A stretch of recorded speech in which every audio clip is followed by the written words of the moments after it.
Now, the Dodgers were a road favorite yesterday in Miami, so beating the Marlins 20-4 isn't all that crazy, even with 20 runs. But you might be thinking to yourself, how did they get to 20 in a baseball game?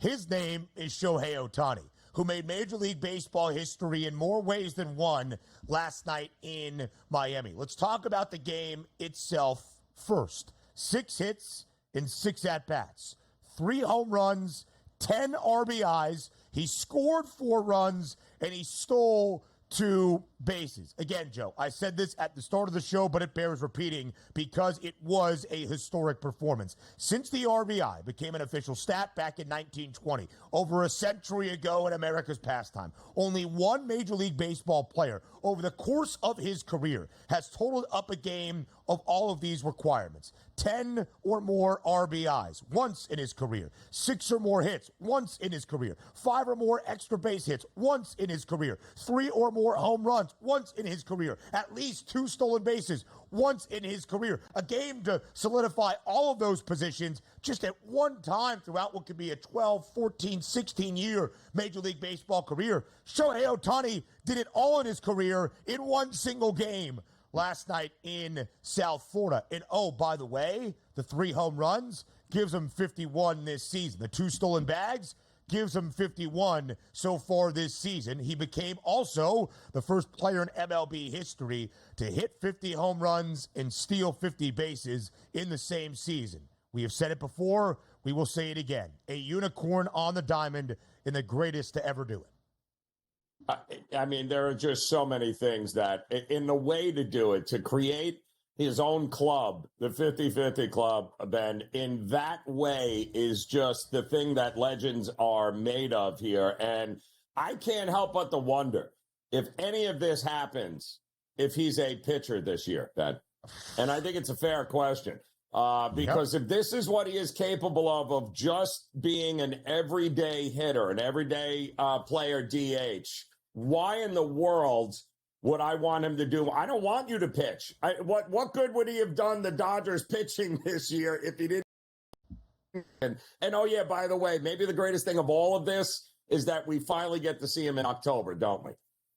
Yes, we do finally get to see him in October. The Dodgers well on their way to winning the National League West for an 11th time in the last 12 MLB seasons. But, Joe, I do think that is fascinating because Shohei Ohtani is going to run away with the National League MVP award. He's won multiple MVP awards during his time in the American League because not only is he great at the dish, he also was pitching on the bump. I wonder if there are internal conversations with Shohei and the Dodgers about him even pitching again. We expect him to do so after he recovers from the elbow injury, but he's putting up these numbers as just a DH and is still going to run away with the Most Valuable Player award in the National League. That is what is insane. An everyday DH winning the MVP, well, when you're making history in so many different facets, it is hard to not be in consideration, let alone run away with the award. You see the numbers this year for Shohei Ohtani. He founded his own club, 50 home runs,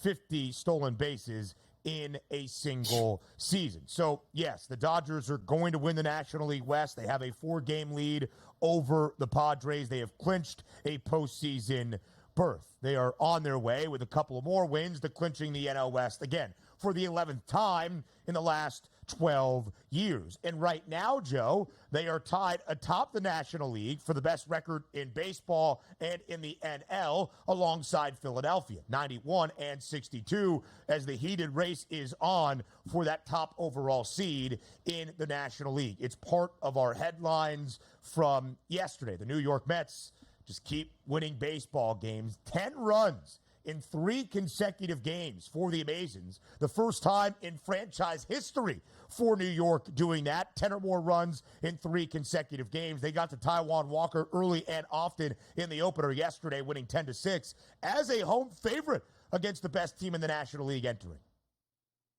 Yeah, and what we were all worried once Lindor went down. We're like, oh boy, what are the Mets going to do? Well, what they're going to do is just go out and start scoring double-digit runs every game. It really doesn't make a darn bit of difference here. So the Mets really as far as I'm concerned, have put themselves in a position where they control their own destiny now. Sure. And that's a good spot to be in when you're playing some of your best offensive baseball that you've played all year long, minus your best piece at the top of the order. Who, if Shohei Ohtani did not exist or still played in Anaheim, Francisco Lindor more than likely would have won the National League MVP award. The Mets have won 6 of their last 8 games. New York now 13-4 in September. And Joe, these are the important ones for New York. They took advantage against the Nationals. They swept Washington, one of the easier teams, at least on paper, still remaining. But this 4-game set against Philly seemed to be a daunting task, as Philadelphia is still in the running for that number 1 overall seed, of course, before they go to Atlanta on Tuesday in a series that might decide the season. Speaking of the Braves, they hammered the Reds yesterday in the rubber match in Cincy, 15-3. Chris Sale, great once again. Atlanta was a minus 220 moneyline favorite. Sale now 18-3 this year with a 2.38 ERA. Both of those are the best in MLB. He's going to win the National League Cy Young Award. 5 innings of work, allowing 2 earned runs. It wasn't his most stellar start, but Joe, 18 consecutive starts now for Sale where he has not allowed more than 2 earned runs. That dates back to the beginning of June. Yeah, it's some of these teams here, especially with like Atlanta. Ben, I think it's stick a fork time in here. Give the personal accolades out. It's great. Individuals had it. But that was one team, injuries aside, that might be the most, when we look back on it, the most disappointing season of any club that was expected to make. And not just make, but they were expected to win their division as well. And it's been anything but a great season for them. For a 7th straight year for Atlanta, if they are going to have some life, they trail both the D-backs and the Mets by 2 games for those last spots in the National League wild card chase. They are going to need guys like Matt Olson, who had 2 home runs and 4 RBIs in Cincy yesterday, and Michael Harris Jr., who hit a home run in all 3 games against the Reds in the Great American Small Park. 4 home runs in total, 2 yesterday with 4 RBIs. The O's have been struggling since the All-Star break. They avoid a sweep at home against San Francisco as Anthony Santander walks it off with a 2-run home run. But Joey, blown save out of Sir Anthony Dominguez, of course, in the same week that Craig Kimbrell was DFA'd. Baltimore's got some issue in the back end of that bullpen. But yesterday, all eyes on the American League Central and Cleveland, some day baseball for the 4th and final game of that set between the Guardians and the Twins. Cleveland rallies again to walk it up for a 2nd consecutive day.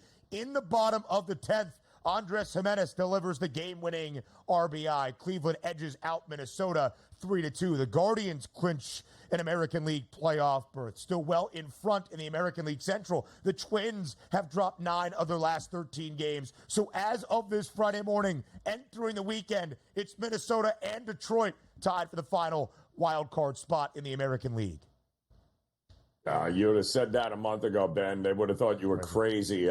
Wait, Detroit? Did you say Detroit was good? Yeah, Detroit, exactly. Who quietly, under the radar, has one of the best pitching staffs we've seen here since about mid-July. And they got healthy with some of their young studs that they brought up here, Ben. And this is a real team who's playing with confidence, with the right manager at the right time, can sneak in.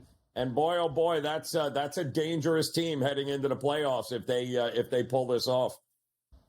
Yes, they certainly are. And Joe, since August 22nd, when the Tigers were 4 games below 500, they are 18-7 in their last 25. They did lose the season series to their divisional mates in Minnesota, so the Twins would have the tiebreaker advantage if they ended with the same record.